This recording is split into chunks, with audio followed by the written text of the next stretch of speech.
For today's video guys ay tuturo ko po sa inyo kung paano ba maging agent dito kay Suba Applications. So i-click nyo lang guys yung link na nasa comment section ko for agent.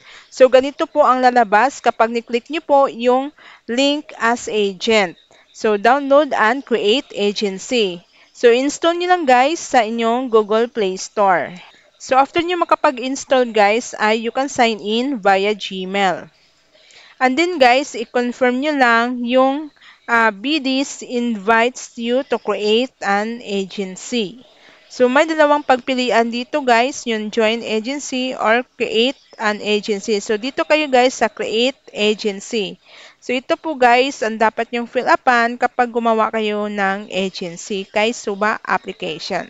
So, dito sa Suva ID guys, so automatic na yan, nakalagay ang inyong Suva ID.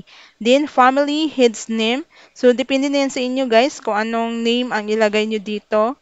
Then, WhatsApp number, family name, and country. So, make sure guys kung saan kayo na bansa na nakatira ay yun po ang ilalagay nyo sa inyong region or country.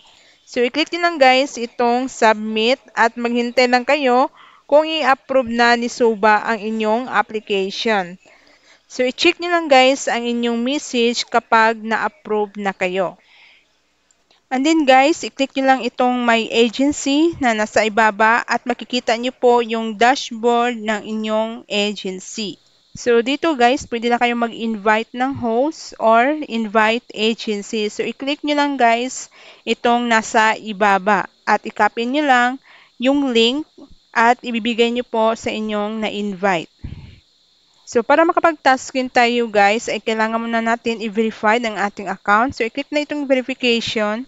Then, dapat guys ay clear po yung pag-picture nyo dito. So, after nyo ma-verified guys, pwede na kayong mag-start mag-tasking. So, i-click nyo lang guys yung icon na nasa ibaba. Then, itong video icon. And then guys, dapat naka-on mic po tayo kapag tayo ay nag-audio live. Okay, so paabutin nyo muna guys hanggang 15 minutes bago nyo po putulin ang inyong pagtatasking para hindi po babalik ang inyong oras. Okay? So ito yung makukuha nating task rewards guys. Kapag nag-live tayo ng 1 hour, meron tayong makukuha ng 2,000 diamonds. At kapag umabot tayo ng 3 hours ay 3,000 diamonds. So within 7 days lang ito guys. Para po ito sa mga newbies or sa mga bagong users. Okay? Then, after in 7 days, guys, ay may itatarget na tayo dito ng income. Dahil meron din ditong hourly task rewards. At meron din dito, guys, iba't ibang games dito kay Suba Application. So, ayan guys, napakarami pong pag-games dito. And then, available po yung Ocean Hand. Okay? So, kailangan na natin dito mag-recharge ng coins para makapaglaro. At dito naman sa gifting guys ay meron din ditong mga lucky gift at yung general gift nila ay 70% gift share. Okay, so no need na po tayo dito guys pumanap pa ng ka-trade dahil pwede lang tayo mag-self-love dito ng gift. So, dito naman tayo sa withdrawals guys. So, kailangan mag-ipon po tayo ng 100,000 diamonds or 10 US dollars.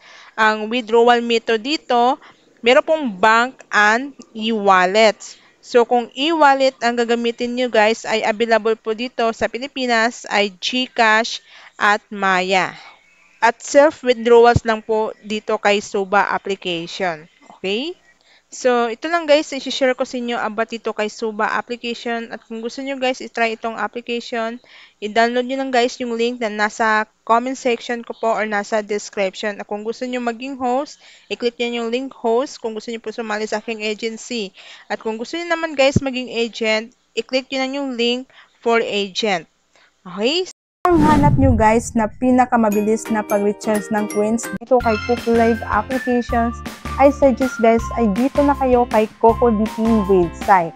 Okay, so dito sa CocoDP website guys is napakarami na pong kapartner na mga iba't ibang applications like online gaming at mga live streaming applications just like Coco Live, Subo Live, Chomit, Bigo Live at Star Maker.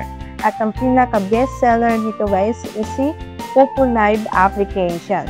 Okay, so kung isa kang user guys sa Popo Live Applications at naghahanap ka ng mabilisan at safe and reliable sa pag-recharge ng coins, dito na kayo guys kay CocoDP. Okay, so i-click nyo lang guys yung website ni CocoDP na nasa comment section ko po or nasa descriptions. Then after that guys, hanapin nyo lang yung applications na si Coco Live. So, enter nyo lang guys yung user ID nyo. Then, pili lang kayo kung magkano pong amount ang i-recharge nyo dito. Then, yung payment method dito guys ay meron pong via GCash, Maya, at meron pong bank account. At kung gumamit kayo guys na Coco Queen, ay makapag-discount po kayo ng 2%. Okay? And then guys, huwag niyo po kalimutan maglagay ng inyong email address para ma-notify po kayo na naka-receive din po kayo na inyong recharge na coins. After the test, kung nakikita nyo guys, itong resibo na to guys, ay isend niyo po yan sa akin dahil may chance po kayo makasali sa CocoDP Fun Rewards event at may chance po kayo mapagbigyan ng 21,000 Coco Live coins. Okay? So, patuloy pa rin guys sa ating CocoDP Fun Rewards events sa month of September. Okay? So, yun lang guys. Kung gusto niyo po ng safe at reliable sa pag-recharge ng coins, visit na kayo guys dito kay CocoDP.